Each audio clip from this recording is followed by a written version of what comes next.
हाल ही में बीजेपी सरकार द्वारा लाया गया एक महत्वपूर्ण कानून वक्फ संशोधन विधेयक 2025 है, जिसे अब एकीकृत वक्फ प्रबंधन, सशक्तिकरण, दक्षता और विकास अधिनियम उम्मीद के रूप में जाना जाता है। राष्ट्रपति द्रौपदी मुर्मू ने 5 अप्रैल 2025 को इस विधेयक को मंजूरी दी। इस कानून में वक्फ बोर्डों की संरचना और वक्फ संपत्तियों के प्रबंधन में व्यापक बदलाव किए गए हैं। मुख्य बातें इस प्रकार हैं।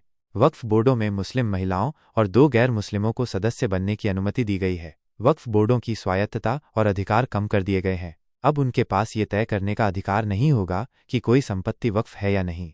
सरकार द्वारा नियुक्त जिला कलेक्टर को ये निर्धारित करने का अधिकार दिया गया है कि कोई संपत्ति वक्फ है या नहीं, और वो विवादों में अंतिम मध्यस्थ होगा। सरकार का कहना है कि यह कानून वक्फ संपत्तियों के प्रशासन में दक्षता और पारदर्शिता लाएगा और मुस्लिम महिलाओं के अधिकारों की रक्षा करेगा। हालांकि विपक्षी दलों और मुस्लिम समूहों ने इस कानून की संवैधानिक वैधता को चुनौती दी है और इसे मुसलमानों को हाशिए पर धकेलने का एक और कदम बताया है। उनका मानना है कि यह सरकार को वक्फ संपत्तियों पर नियंत्रण हासिल करने में सक्षम करेगा। बीजेपी सरकार द्वारा किए गए कुछ बड़े काम।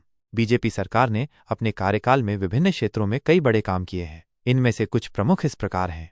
आर्थिक सुधार, वस्तु एवं सेवा कर, जीएसटी लागू करना, विदेशी प्रत्यक्ष निवेश एफडीआई नीतियों का उदारीकरण, रेलवे बजट को आम बजट में मिलाना, कॉरपोरेट कर की दरों में कमी, जन धन योजना के माध्यम से वित्तीय समावेशन को बढ़ावा देना, सामाजिक नीतियां, 3 तलाक को अपराध घोषित करने वाला मुस्लिम महिला विवाह पर अधिकारों का संरक्षण अधिनियम 2019 पारित करना, बेटी बचाओ बेटी पढ़ाओ अभियान शुरू करना, स्वच्छ भारत अभियान के तहत करोड़ों शौचालयों का निर्माण, प्रधानमंत्री उज्ज्वला योजना के तहत मुफ्त एलपीजी कनेक्शन प्रदान करना, अवसंरचना विकास, सड़क और राजमार्गों का व्यापक निर्माण, रेलवे का आधुनिकीकरण और विस्तार, हवाई अड्डों का विकास, ग्रामीण क्षेत्रों में बिजली पहुंचाने पर जोर। अन्य महत्वपूर्ण कार्य, जम्मू और कश्मीर से अनुच्छेद 370 को हटाना, राम मंदिर निर्माण की शुरुआत, नागरिकता संशोधन अधिनियम सीएए पारित करना, हालांकि इस पर विवाद है, राष्ट्रीय नागरिक रजिस्टर एनआरसी लागू करने की पहल, हालांकि ये अभी पूरी तरह से लागू नहीं हुआ है, आत्मनिर्भर